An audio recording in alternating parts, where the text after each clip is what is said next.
Di video kali ini, saya khususkan untuk kamu yang mendaftar di formasi bidan ahli pertama.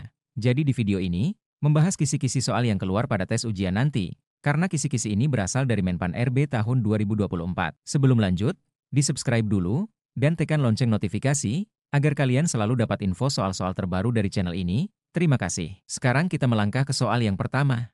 Apa yang dimaksud dengan etik dalam pelayanan kebidanan? A. Tindakan medis yang dilakukan tanpa persetujuan pasien. B. Tanggung jawab moral untuk melakukan tindakan medis yang aman. C. Kebijakan yang mengatur waktu kunjungan bidan. D. Menentukan cara komunikasi dengan pasien. E. Semua jawaban benar. Silahkan memilih jawaban yang sesuai.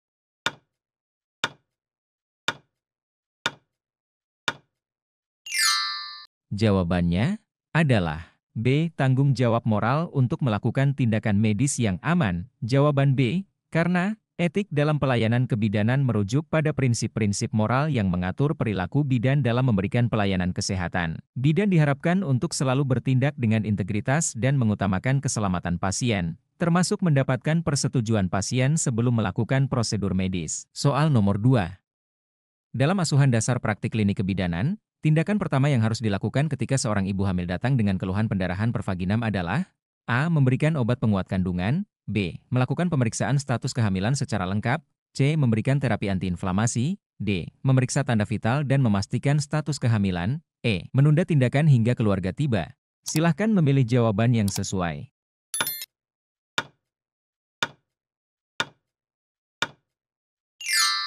Jawabannya adalah D. Memeriksa tanda vital dan memastikan status kehamilan. Jawaban D, karena pemeriksaan tanda vital adalah langkah awal yang penting untuk mengetahui kondisi ibu dan janin. Menilai status kehamilan juga penting untuk menentukan apakah pendarahan terkait dengan komplikasi seperti aborsi atau kehamilan ektopik yang membutuhkan penanganan segera. Soal nomor 3. Apa yang menjadi tujuan utama dari pelayanan kesehatan ibu? A. Memastikan ibu hamil menjalani persalinan dengan aman. B. Mengurangi biaya pelayanan persalinan. C. Menyediakan perawatan pasca persalinan selama 2 minggu. D. Memberikan konsultasi medis setiap bulan. E. Memastikan ibu mengonsumsi makanan sehat. Silahkan memilih jawaban yang sesuai.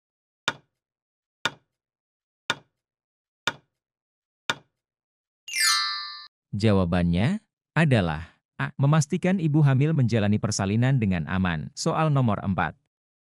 Apa yang dimaksud dengan pelayanan kesehatan anak? A. Perawatan yang diberikan kepada anak setelah persalinan. B. Pemeriksaan dan vaksinasi rutin pada anak untuk pencegahan penyakit. C. Pengobatan terhadap penyakit anak yang sudah parah. D. Menyediakan makanan bergizi untuk anak. E. Semua jawaban benar. Silahkan memilih jawaban yang sesuai.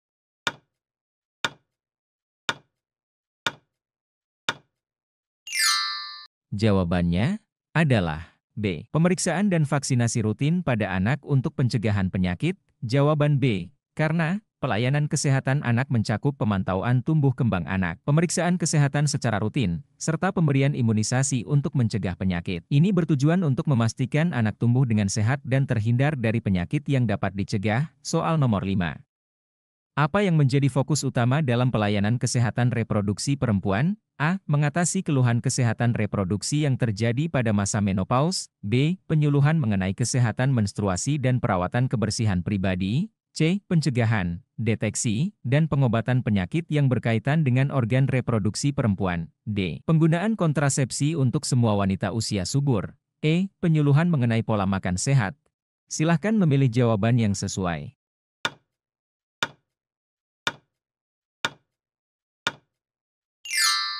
Jawabannya adalah C. Pencegahan, deteksi, dan pengobatan penyakit yang berkaitan dengan organ reproduksi perempuan. Jawaban C. Karena pelayanan kesehatan reproduksi perempuan berfokus pada pencegahan dan penanganan masalah kesehatan yang terkait dengan sistem reproduksi, seperti infeksi menular seksual, kanker serviks, serta gangguan menstruasi atau menopause. Ini juga mencakup pendidikan mengenai kesehatan seksual dan reproduksi. Soal nomor 6.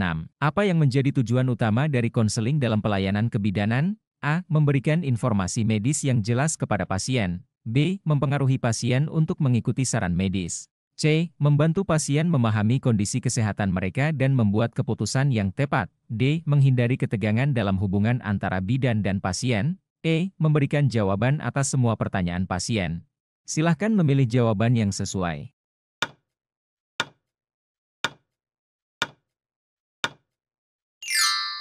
Jawabannya adalah C. Membantu pasien memahami kondisi kesehatan mereka dan membuat keputusan yang tepat. Jawaban C. Karena konseling dalam kebidanan bertujuan untuk membantu pasien memahami kondisi kesehatan mereka, memberikan informasi yang tepat, dan mendukung mereka dalam membuat keputusan yang sesuai dengan kebutuhan medis dan preferensi pribadi mereka. Soal nomor 7.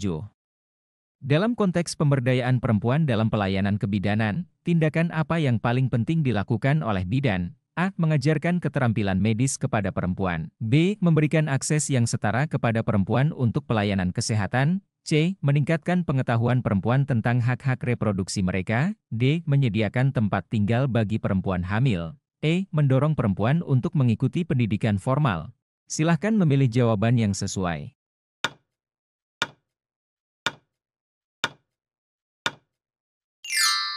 Jawabannya adalah B. Memberikan akses yang setara kepada perempuan untuk pelayanan kesehatan. Jawaban B. Karena pemberdayaan perempuan dalam kebidanan melibatkan upaya untuk memberikan akses yang setara kepada perempuan terhadap pelayanan kesehatan yang berkualitas. Ini termasuk pendidikan tentang hak-hak reproduksi dan pengambilan keputusan yang informasional dalam perawatan mereka. Soal nomor 8. Bagaimana cara bidan berperan sebagai komunikator dalam pelayanan kebidanan? A. Memberikan informasi secara satu arah tanpa melibatkan pasien. B. Menghindari diskusi dengan pasien agar tidak membingungkan. C. Mengedukasi pasien dengan informasi yang jelas dan mendengarkan kebutuhan mereka. D. Membatasi interaksi pasien dengan keluarga untuk menjaga privasi. E. Memberikan informasi hanya dalam situasi darurat. Silahkan memilih jawaban yang sesuai.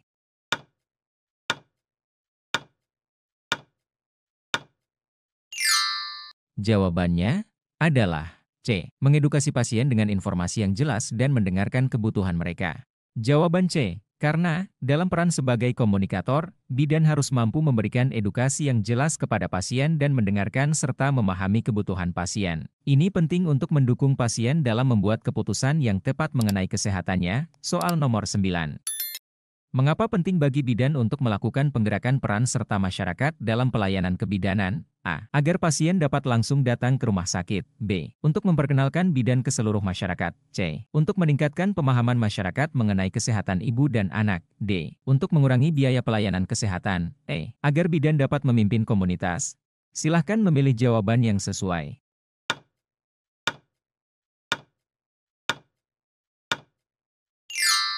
Jawabannya adalah C. Untuk meningkatkan pemahaman masyarakat mengenai kesehatan ibu dan anak. Jawaban C. Karena penggerakan peran serta masyarakat penting untuk mengedukasi masyarakat tentang pentingnya kesehatan ibu dan anak, serta mendorong mereka untuk ikut serta dalam kegiatan promotif dan preventif. Hal ini dapat meningkatkan kualitas kesehatan masyarakat secara keseluruhan. Soal nomor 10. Apa yang harus dilakukan bidan jika pasien menolak tindakan medis yang disarankan? A. Memaksa pasien untuk mengikuti saran medis. B. Mengabaikan keputusan pasien dan tetap melanjutkan tindakan medis. C. Memberikan penjelasan lebih lanjut dan mendengarkan alasan penolakan pasien. D. Menghentikan perawatan tanpa memberi penjelasan lebih lanjut. E. Menyalahkan pasien atas penolakannya. Silahkan memilih jawaban yang sesuai.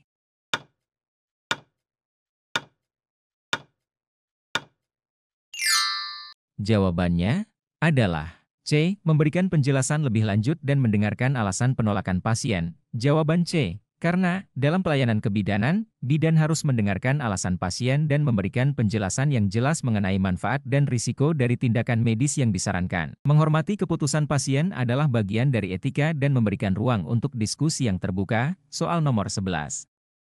Apa yang menjadi indikasi untuk merujuk seorang ibu hamil ke rumah sakit dalam pelayanan kesehatan ibu? A. Ibu hamil merasa lelah setelah aktivitas ringan.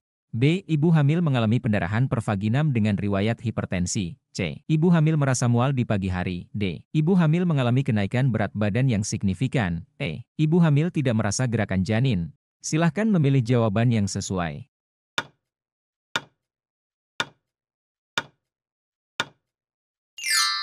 Jawabannya adalah B. Ibu hamil mengalami pendarahan pervaginam dengan riwayat hipertensi. Jawaban B. Karena pendarahan pervaginam pada ibu hamil yang memiliki riwayat hipertensi dapat menunjukkan kemungkinan adanya preeklamsia atau aborsi. Oleh karena itu, ibu hamil perlu dirujuk ke rumah sakit untuk penanganan lebih lanjut guna menghindari komplikasi yang dapat membahayakan ibu dan janin. Soal nomor 12.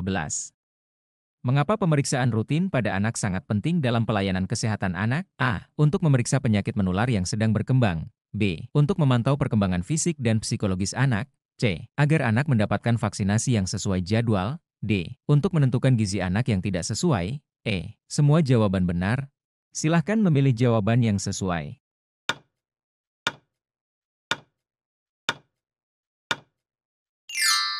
Jawabannya adalah E. Semua jawaban benar. Jawaban E. Karena pemeriksaan rutin pada anak penting untuk memastikan tumbuh kembang anak berjalan dengan baik, mendeteksi dini adanya masalah kesehatan, serta memberikan vaksinasi yang tepat waktu. Ini juga membantu dalam memastikan kebutuhan gizi anak terpenuhi dengan baik. Soal nomor 13. Apa tujuan utama dari penggunaan kontrasepsi dalam pelayanan kesehatan reproduksi perempuan? A. Mengurangi angka kehamilan yang tidak direncanakan. B. Mencegah infeksi menular seksual. C. Mempercepat proses menopause. D. Meningkatkan angka kelahiran bayi prematur. E. Meningkatkan jumlah ibu hamil. Silahkan memilih jawaban yang sesuai.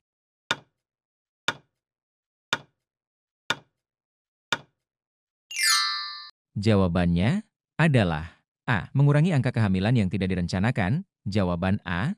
Karena penggunaan kontrasepsi bertujuan untuk memberikan perempuan kontrol terhadap reproduksi mereka, mengurangi kehamilan yang tidak direncanakan, serta memberi kesempatan bagi perempuan untuk merencanakan jumlah anak dan jarak kelahiran. Soal nomor 14. Bagaimana cara bidan dalam melakukan komunikasi efektif dengan pasien?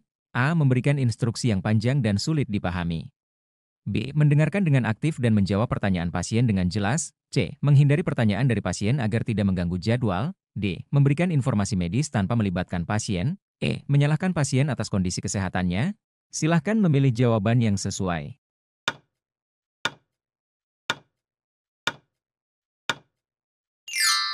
Jawabannya adalah B. Mendengarkan dengan aktif dan menjawab pertanyaan pasien dengan jelas. Jawaban B. Karena komunikasi efektif melibatkan mendengarkan pasien dengan aktif dan memberikan informasi yang jelas serta mudah dipahami. Ini memungkinkan pasien untuk merasa dihargai, memahami situasi kesehatannya, dan membuat keputusan yang tepat. Soal nomor 15. Apa yang sebaiknya dilakukan oleh bidan jika seorang ibu hamil berisiko tinggi mengalami komplikasi saat persalinan? A. Menunggu hingga persalinan dimulai dan melihat perkembangannya. B. Memberikan obat penguat kontraksi. C. Merujuk ibu hamil ke fasilitas kesehatan yang lebih lengkap. D. Memberikan terapi oksigen selama persalinan. E. Membantu proses persalinan tanpa melibatkan tenaga medis lain. Silahkan memilih jawaban yang sesuai.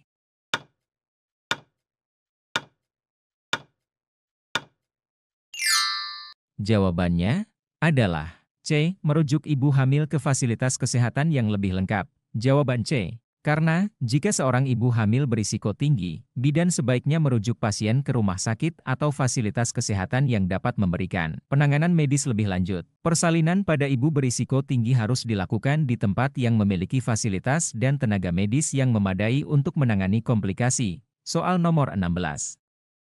Bagaimana seorang bidan dapat berperan dalam pemberdayaan perempuan dalam pelayanan kebidanan? A. Mengajarkan keterampilan medis kepada perempuan. B. Memberikan akses kepada perempuan untuk mendapatkan informasi kesehatan yang benar. C. Membatasi hak perempuan dalam pengambilan keputusan medis. D. Mempengaruhi keputusan pasangan tentang jumlah anak. E. Menunda pelayanan kesehatan berdasarkan pendapat keluarga. Silahkan memilih jawaban yang sesuai.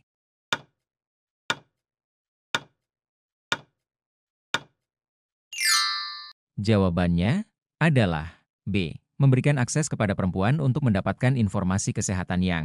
Jawaban B. Karena pemberdayaan perempuan dalam kebidanan mencakup memberikan informasi yang akurat mengenai kesehatan reproduksi, hak-hak mereka, dan pilihan-pilihan dalam pelayanan kesehatan. Ini memungkinkan perempuan untuk membuat keputusan yang lebih baik mengenai tubuh dan kesehatan mereka. Soal nomor 17. Apa yang perlu diperhatikan bidan saat melakukan edukasi kepada pasien mengenai persalinan? A. Memberikan informasi yang rumit dan teknis. B. Memastikan pasien merasa cemas mengenai proses persalinan. C. Memberikan informasi yang jelas, sederhana, dan sesuai dengan kebutuhan pasien. D. Menyembunyikan informasi penting mengenai risiko persalinan. E. Menghindari membahas masalah kesehatan yang serius. Silahkan memilih jawaban yang sesuai.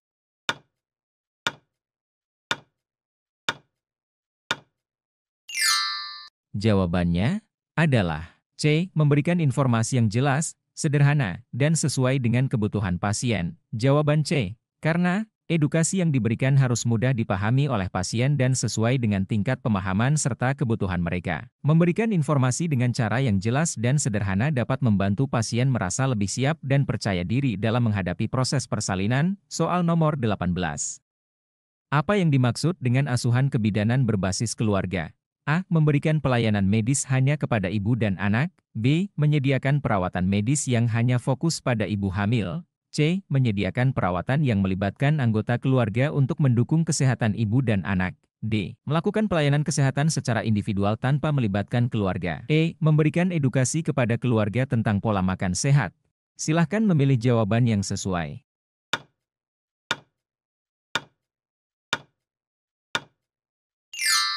Jawabannya adalah C. Menyediakan perawatan yang melibatkan anggota keluarga untuk mendukung kesehatan ibu dan anak. Jawaban C. Karena asuhan kebidanan berbasis keluarga melibatkan seluruh anggota keluarga dalam mendukung perawatan ibu hamil, ibu pasca persalinan, dan anak. Keterlibatan keluarga memperkuat dukungan sosial yang dapat membantu meningkatkan kesejahteraan ibu dan anak. Soal nomor 19. Apa yang harus dilakukan bidan dalam upaya pencegahan kanker serviks pada perempuan? A. Menyarankan perempuan untuk menghindari vaksinasi HPV. B. Memberikan edukasi mengenai pentingnya pemeriksaan PAP smear. C. Mengabaikan gejala awal kanker serviks pada perempuan muda. D. Membatasi pemeriksaan kesehatan kepada perempuan usia subur. E. Mendorong perempuan untuk mengonsumsi obat herbal. Silahkan memilih jawaban yang sesuai.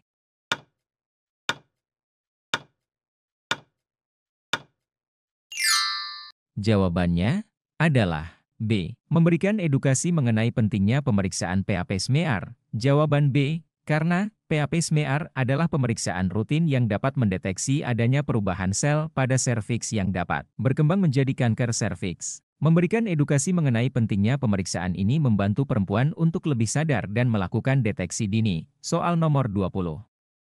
Bagaimana cara bidan mencegah penyebaran infeksi pada bayi baru lahir? A. Menggunakan alat medis yang tidak steril. B. Mengabaikan kebersihan tangan sebelum menangani bayi. C. Melakukan cuci tangan secara rutin sebelum menangani bayi. D. Menggunakan pakaian yang tidak bersih saat menangani bayi. E. Menyentuh bayi dengan tangan yang belum dicuci. Silahkan memilih jawaban yang sesuai.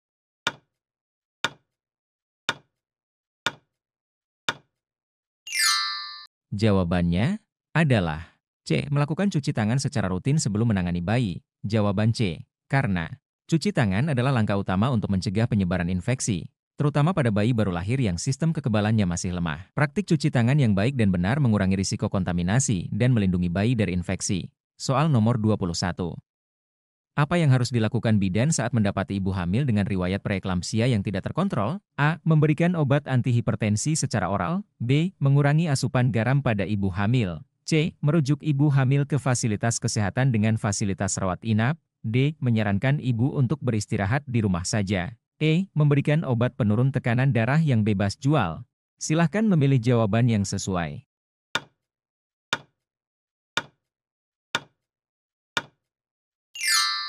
Jawabannya adalah C. Merujuk ibu hamil ke fasilitas kesehatan dengan fasilitas rawat inap. Jawaban C. Karena preeklamsia yang tidak terkontrol memerlukan penanganan medis yang lebih intensif di fasilitas kesehatan dengan peralatan dan tenaga medis yang memadai. Merujuk pasien ke rumah sakit adalah langkah yang tepat untuk memastikan keselamatan ibu dan janin. Soal nomor 22. Apa tujuan dari melakukan pemeriksaan status gizi pada anak dalam pelayanan kesehatan anak? A. Untuk mengukur tinggi badan anak. B. Untuk mendeteksi tanda-tanda malnutrisi atau obesitas. C. Untuk mengetahui jenis makanan favorit anak. D. Untuk memastikan anak memiliki daya tahan tubuh yang tinggi. E. Untuk mengetahui tingkat kecerdasan anak. Silahkan memilih jawaban yang sesuai.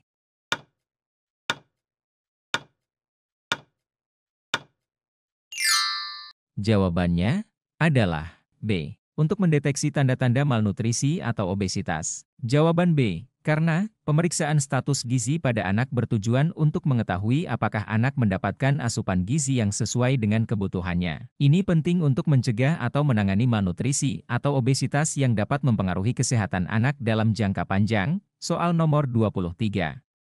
Apa langkah pertama yang dilakukan bidan jika mendapati seorang ibu hamil dengan tanda-tanda pendarahan per vaginam pada trimester pertama? A. Mengobati pendarahan dengan obat anti perdarahan. B. Menghentikan semua aktivitas ibu hamil. C. Melakukan pemeriksaan fisik dan USG untuk menentukan penyebab pendarahan. D. Memberikan obat penenang kepada ibu.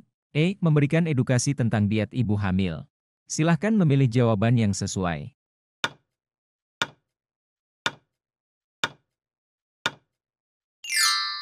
Jawabannya adalah C. Melakukan pemeriksaan fisik dan USG untuk menentukan penyebab pendarahan. Jawaban C. Karena pendarahan pervaginam pada trimester pertama bisa disebabkan oleh berbagai faktor, seperti aborsi atau kehamilan ektopik. Pemeriksaan fisik dan USG sangat penting untuk mengetahui penyebab pendarahan dan menentukan langkah penanganan yang tepat.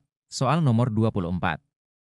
Bagaimana bidan dapat berkontribusi dalam upaya pengendalian penyakit menular seksual, PMS, di komunitas? A. Menyembunyikan informasi mengenai PMS agar tidak menambah kecemasan. B. Memberikan edukasi tentang pencegahan PMS dan pentingnya penggunaan. C. Menyarankan pasangan untuk tidak berhubungan seksual. D. Mengabaikan pentingnya pemeriksaan rutin untuk PMS. E. Membatasi jumlah pasangan yang diperbolehkan untuk konsultasi. Silahkan memilih jawaban yang sesuai.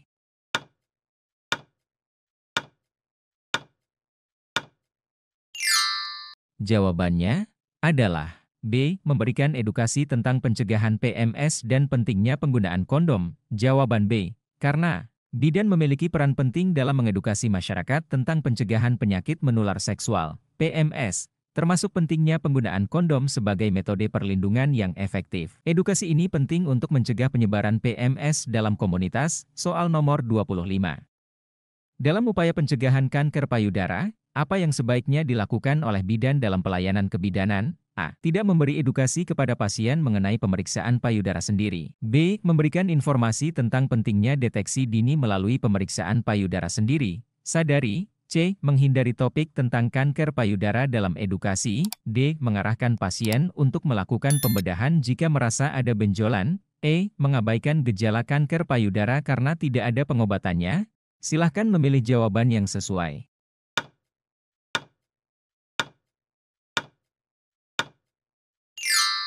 Jawabannya adalah B. Memberikan informasi tentang pentingnya deteksi dini melalui pemeriksaan payudara sendiri. Sadari, jawaban B, karena deteksi dini melalui pemeriksaan payudara sendiri adalah langkah pertama yang sangat penting dalam mengidentifikasi perubahan atau benjolan yang dapat mengindikasikan kanker payudara. Edukasi ini memberikan perempuan kesempatan untuk mendeteksi kanker lebih awal, yang meningkatkan peluang pengobatan yang berhasil. Sebelum lanjut membahas soal selanjutnya, silahkan subscribe dan di-share.